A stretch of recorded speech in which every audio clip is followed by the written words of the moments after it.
I am Ferdinand Marcos, and I am the President of the Republic of the Philippines.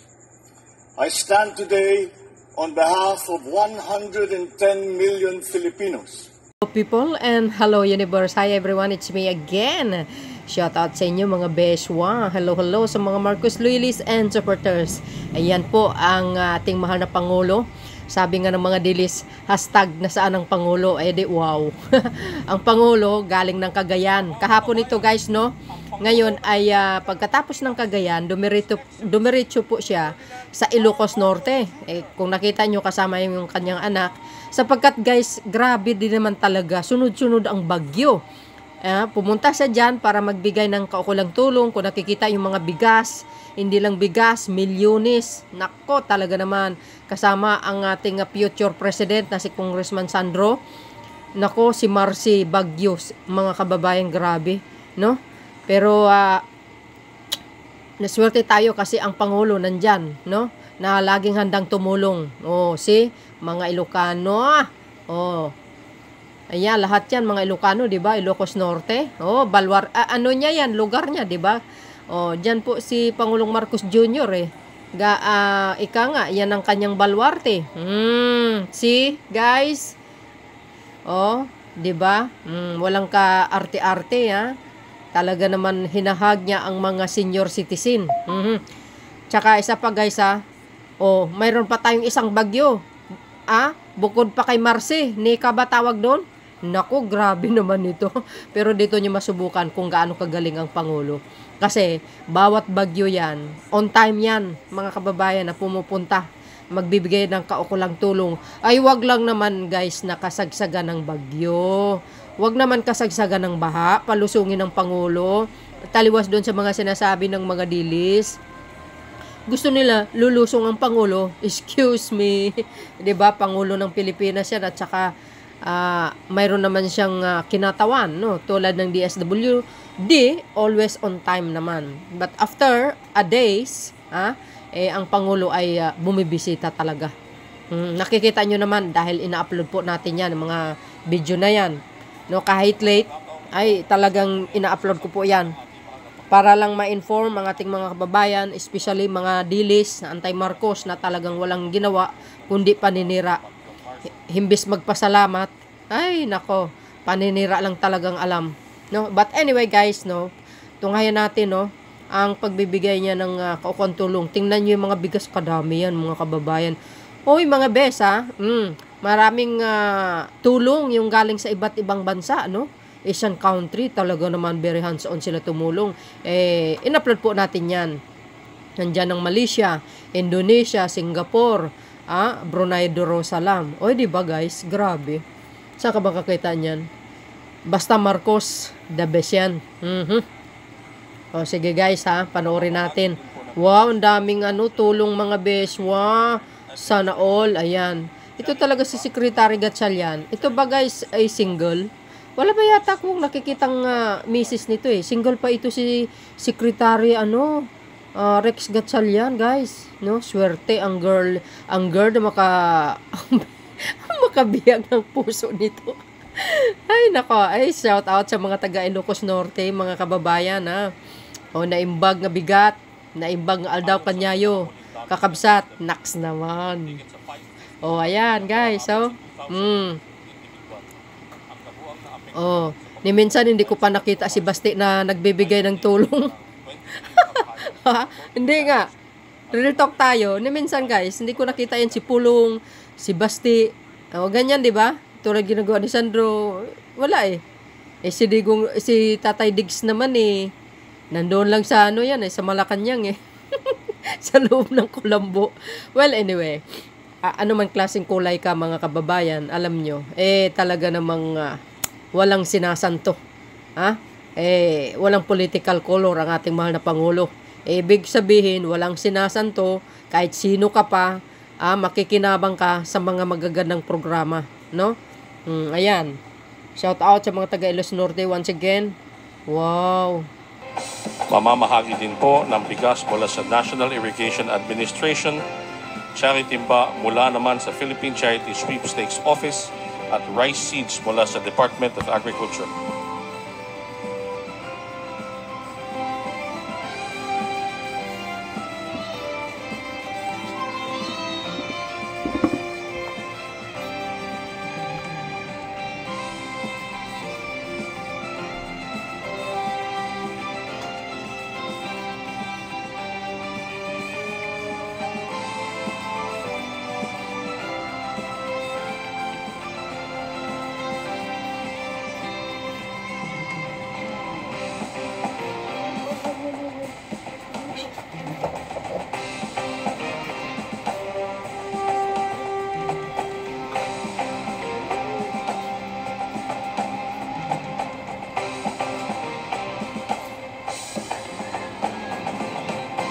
Maraming salamat po. Maaari na po tayong umupo. Naimbaga balantay amin na po, tagapagudpod. Besaman nga sarabo nga palakpak para tinaayat nga presidente tayo, President Bongbong Marcos! Kasapaya po kadatoy, dagiti membros ti kabinete na, dagiti naayat nga public officials tayo. At datoy po, ni Apo Congressman Sandro Marcos! Kasapaya po, dagiti provincial government tayo, ni Apo Governor Matthew Marcos Manotok, ni Apo Vice Governor Cecilia Araneta Marcos. Apo Presidente, parang liwanag sa dilim ang pagpunta nyo dito sa bayan ng Pagudpod. Napakasaya at ragsak po ti ili nga Pagudpod, gapo iti sa Sangbayo, gapo dagiti kakado nga tulong nga umayo ipaay ti kailyan tayo iti naglabas nga Marse nga bagyo po. Kat namnamain nyo ti ili nga Pagudpod ket Tintero kay Ilocos Norte, si dadaan kami hapo nga da mangsuporta ti pamilya Marcos nga agnanayon na po. Ket garod maminsa mapay nga palakpak iti pamilya Marcos. BBM! BBM! BBM! Thank you po. Kami na po, unang-una, kaya't ko agpasalamat, kenti ay ayaten tayo, Pangulo, ni Apo Pangulo Bongbong Marcos, nagsipsipat tayo, may sapay Apo. Of course, andito din ang kanyang kabinete. Unang-una, maysa nga kakailian tayo, ti Secretary, ti DPWH, ni Apo Manny Bonuan,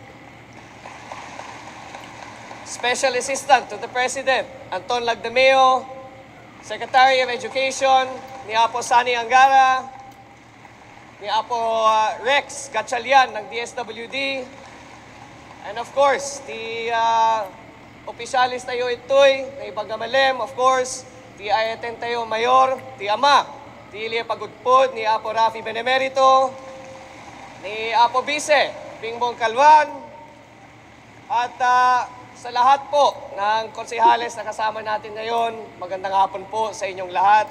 At datoy kami Apo para ipakita, ti suporta tayo para ti ili Pagudpod. Si Apo Pangulo galing lang sa Cagayan para makita kung ano mga damage. Lumipat, pumunta rin kami dito para tignan kung anong kailangan gawin dito sa Pagudpod. At nakita naman natin may mga bubong, may mga eskwela na kailangan ayusin. Ang pinangako po ni Apo Manny Bonuan sa atin at kay Pangulo na maghahanap kami agad ng pondo para i-repair ang mga nasira ng Bagyong Marse. At sinabi din ni Pangulo na sisiguraduhin niya, walang binasa yan, sinabi din niya sa akin na walang tigil, kulitin natin ang INEC hanggat maibalik ang kuryente dito sa Pagudpod po. At higit sa lahat, sisiguraduhin natin na kung ano man ang kailangan ng ating mga kakailian na apektado dito sa Bagyong Marse, sisiguraduhin po natin na makakarating po ang tulong sa inyong lahat po. At higit sa lahat, gusto ko rin magpasalamat sa ating Pangulo na kahit gaanong kabisi siya, kahit gaanong kalala ang kanyang schedule ay nakahanap siya ng oras at hindi niya nakakalimutan ang ating mga kakailian at ang probinsya ng Ilocos Norte. Alam niyo, ang biro niya sa akin, pwede ko naman sabihin nandito tayo sa Ilocos. Ang biro niya sa akin lagi, sa aking isip, Pangulo ako ng dalawang lugar, Pangulo ng Pilipinas, pero unang-una, Pangulo ng Ilocos Norte. Kaya nagpapasalamat kami, Apo Pangulo, sa inyong tulong at sana po hindi kayo masawa sa pagdalo rito. Alam naman natin, bahay mo na rin to. And so, we are very, very thankful every time you're here. Pero kahit papano, gusto ko rin introduce ang ating minamahal na Pangulo, ang ating Apo Lakay, His Excellency Ferdinand Romualdez Marcos Jr. Walang binasa yan, ha? Just take na, diputado tayo, Congressman ni Primera Distrito, Congressman Sandro Marcos. At tugaw tayo. Hindi ko na po ipapakilala, babatiin ko lang Apong Mayores, nga Bocales, ken Apo Mayor Rafi Benemerito, Mati Ili, ti Pagudpud, adatoy manen ni you did not introduce. Sinama ko na po. Nandito po, pinakilala na po ni Congressman Sandro yung ating mga cabinet member. At lagi kong minsan tinatanong po sa akin kung bakit nagdadala, bakit sila sumasama. Well, unang-una, pupunta kami pagka yung tinamaan ng bagyo o tinamaan ng kahit na anong klaseng disaster, pinupuntahan ko talaga yan dahil kailangan kong makita kung ano ba talaga. Na marami naman, lahat naman ng ating mga ahensya ay mabilis mag-report.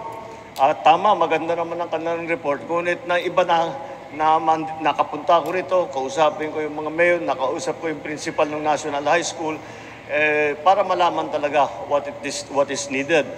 Ngayon, sinasama ko ngayon ating mga cabinet secretary dahil ang aking pag-iisip ay sinasabi ko, ang ganitong klaseng problema hindi kayang masolusyonan ng isang department lamang. Kailangan magtulong-tulungan ang mga departamento. Kaya nandito po ang ating mga cabinet secretary sa DPWH, kailan tayo, ni Secretary Manny Bunuan, andyan ng Secretary Sani Angara, Secretary Rex Gatchalian, at sinama ko na rin at kumpleto. Talaga naman, pagka Ilocos Norte, iba itong mga anak ko, silang nag-volunteer, napupunta sila, kaya sinama ko na. Andyan si Congressman Sandro, itong pangalawa namin, si Simon Marcos. At yung aming bunso, itong pinakamalaki sa pamilya, pero bunso ito, si Vincent Marcos. Mabuti na at nakikita nila dahil kagaya ng aking nasabi, iba yung nakikita mo sa television, nababalitaan mo sa radyo, nababasa mo lang sa report, kundi kailangan malaman nila kung anong pinagdadaanan ng ating mga kababayan. Galing lang kami sa Bugay sa Cagayan at malakas din ang tama. At ang naging problema nitong bagyo nitong Marce, hindi gaano ang baha. Hindi gaano ang tubig. Ang problema yung malakas na hangin. Kaya mabuti naman, hindi tayo tinamaan kagaya ng sa Cagayan, sa Bugay, talagang napakaraming nasira. Pati mga, hindi lamang mga infrastructure, kung hindi ang mga bahay na yung mga bubong ay linipad. Kaya dito parang ganon din, pero hindi kasing bigat nung aming nakita sa Cagayan. Kaya magpasalamat tayo. Ito po ay makikita ninyo, yung aking sinasabi, hindi lamang isang departamento ang magbibigay, ang kailangan tumulong kapag meron tayong mga disaster na ganito. Kaya kung titignan po ninyo, itong bigas, galing po ito sa Department of Agriculture. Itong ating mga food pack, galing po ito sa DSWD. Meron pang mga seedling, galing naman yan sa DA. Yung nakikita ninyong puti, that's a sanitation kit, galing naman yan sa PCSO. Kaya pinagsasama-sama namin lahat ng may kakayahan na tumulong para sila ay tumulong. Isasama ko na rin doon, hindi lamang ang mga ahensya ng gobyerno, ngunit kailangan din natin magpasalamat at alalahanin ang mga kaibigan natin sa private sector. Kasi naman, kitang-kita mo ang ugali ng Pilipino. Kapag may bagyo, pagka may sakuna, at nakikita ng mga kababayan natin, kahit wala sila sa gobyerno, nagbibigay kaagad ng tulong. Kaya't naman, ay marami tayong pasasalamat sa kanila dahil marami talaga silang natutulungan at hindi kung ano, lagi sila pa ang lumalapit sa amin na kung ano ang kailangan ninyo na meron kami sa inyo na. Mga canned goods, mga iba't ibang gamit, yung pagka-reconstruction, yung mga yero, yung mga 2x2 na para ayusin natin ang mga bahay. Yun ang mga, lahat po yan. Lahat na pinagsasama-sama namin. Kaya po ang tawag namin dyan, unang-una, sa pamahalaan, whole of government approach. Ibig sabihin, lahat ng gobyerno sabay-sabay tumutulong. At kagaya sinasabi na nga natin, kasama ang private sector, ibig sabihin yan, whole of nation approach na. Hindi lamang pamahalaan, kung hindi lahat ng handang tumulong ay sinasama namin para pagtulong sa ating mga kababayan. Ngayon, naggaling kami naman doon sa seawall, sa tabi ng National High School. At sinasabi ko nga kay Mayor Benemerito, matagal na, unang beses ko pa naging governor, problema na yung seawall na yan. Pero nung una naming linagay na seawall, ang layo pa ng dagat. Kaya kailangan talaga tayo mag-adjust. So meron tayong konting infrastructure na sira. Mabuti na lang, yung seawall na yan, in process yan, ginagawa na talaga yan. Kung makita ninyo, may daan na may seawall, pero yung bago, meron ng kalsada sa taas. At yun na lang ang itutuloy natin. Mabuti naman, doon pa lang nung tinitignan namin yung seawall, nakita na namin saan tayo pwedeng kumuha ng pondo, kung saan tayo, ano yung gagawin natin. Ibibid na pala in 2 weeks, 3 weeks, ibibid na pala yung project niyan, itutuloy na. Kaya't mabilis. Hindi na tayo dadaan sa paghanap ng pondo, sa pag-appropriate. At ginagawa na talaga, kaya't itutuloy na lang natin. Sumunod, doon din sa National High School, kaya't kasama natin si Secretary Sani Angara ng DepEd, ay tinignan naman namin yung sira sa mga schoolroom. At yun ang hinahanapan namin ng paraan para mabilis natin maayos, para makabalik ang mga bata, para makapasok ulit. They can go, makabalik sa eskwela. At meron tayong mga kung ano-anong paraan. Siyempre, pinakamaganda, maayos natin yung classroom. Kung hindi pa kayang ayusin yung classroom, meron silang ginagawa na alternative learning space. Is that what it's called? Yeah, alternative learning space. Kung saan dinilipat muna yung mga bata para lang makapag-aral. So, yun ang aming mga estratehiya para tulungan lalo ng mga bata natin, mga anak natin. Ang DSWD naman, dahil marami nang umalis sa evacuation center, pero lumipat lang sila sa mga kaibigan nila, sa mga kamag-anak nila. So kahit na wala na sila sa evacuation center, susuportahan pa rin ng DSWD ang kanilang mga ganitong mga food pack hanggang hindi na nila kailangan.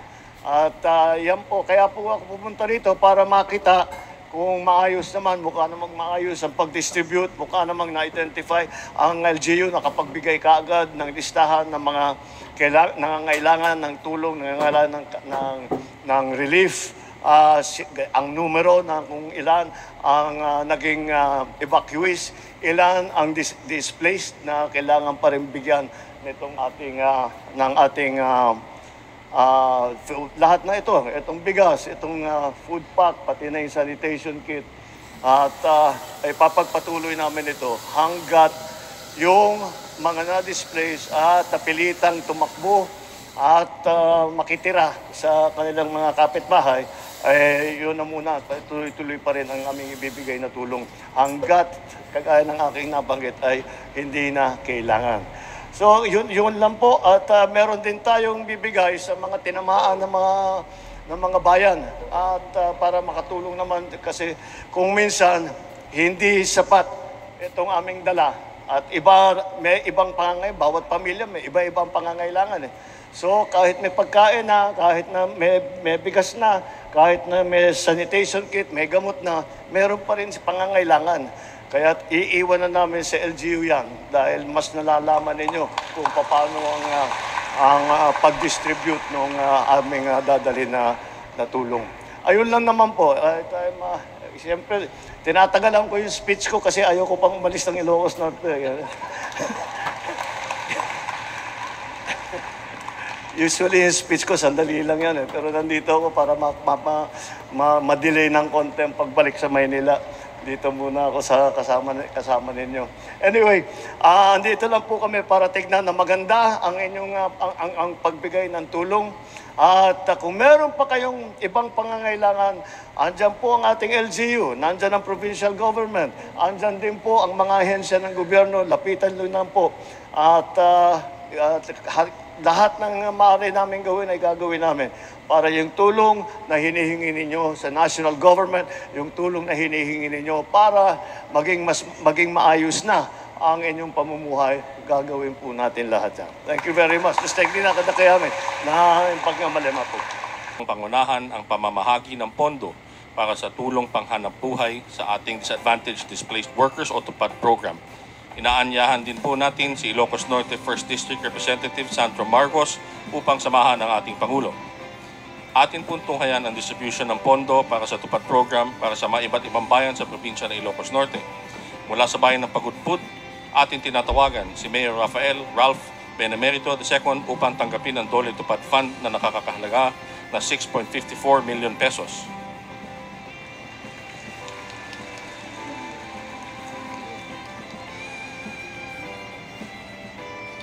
Mula sa bayan ng Pasukin, ating tinatawagan si Mayor Robert Aguinaldo upang tanggapin ang Dole TUPAD Fund na nagkakahalagang 3.21 million pesos.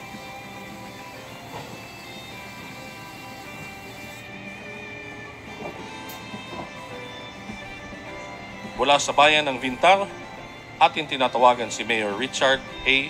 Degala upang tanggapin ang Dole TUPAD Fund na nakakahalaga na 3.21 million pesos.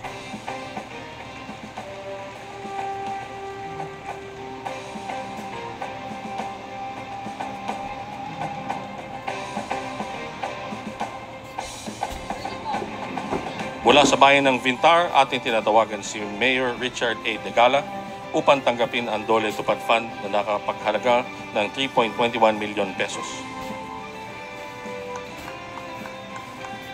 Mula sa bayan ng Bacala, ating tinatawagan si Vice Mayor Douglas Pilar upang tanggapin ang Dole TUPAD Fund na nagkakahalagang 3.21 million pesos.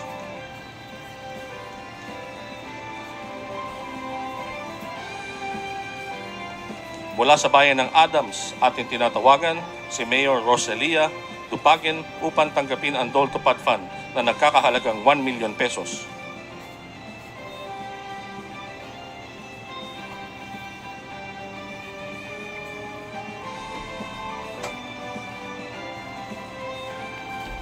Mula sa bayan ng Banggi, ating tinatawagan si Mayor Fidel A. Simatu Jr. upang tanggapin ang Dole TUPAD Fund na nagkakahalagang 1 million pesos.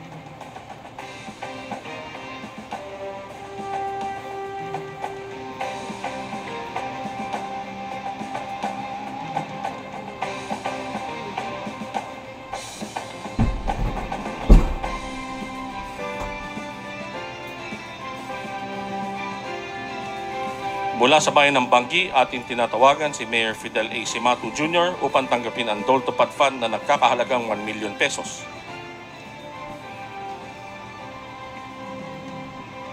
Mula sa bayan ng Burgos, ating tinatawagan si Mayor Crescente N. Garcia upang tanggapin ang Dole TUPAD Fund na nagkakahalagang 1 million pesos.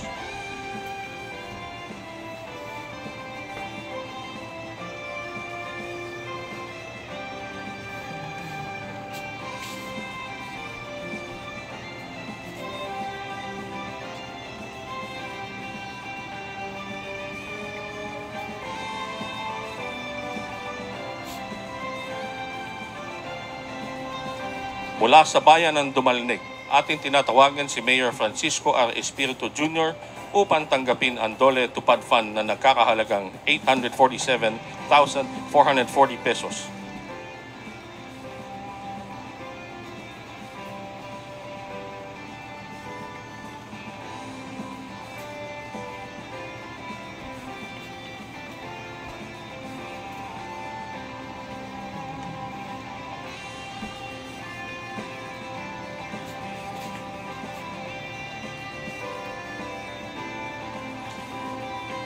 Maraming salamat po.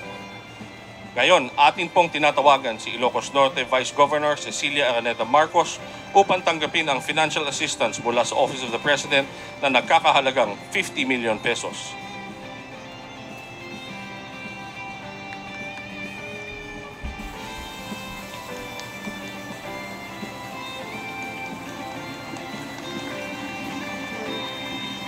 Maraming salamat po, mahal na Pangulo, sa tulong na inyong pinaabot para sa mga mamamayan ng Ilocos Norte. Malaking tulong po ito upang makabangon ang mga nasalanta sa nakaraang bagyo.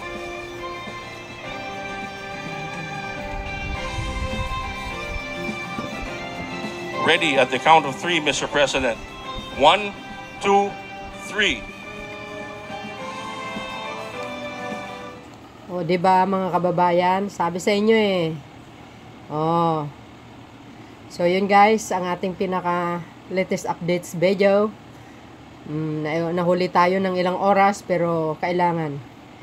Thank you guys for watching. See you again on my next upload video. Bye bye bye. And babos. God bless Philippines.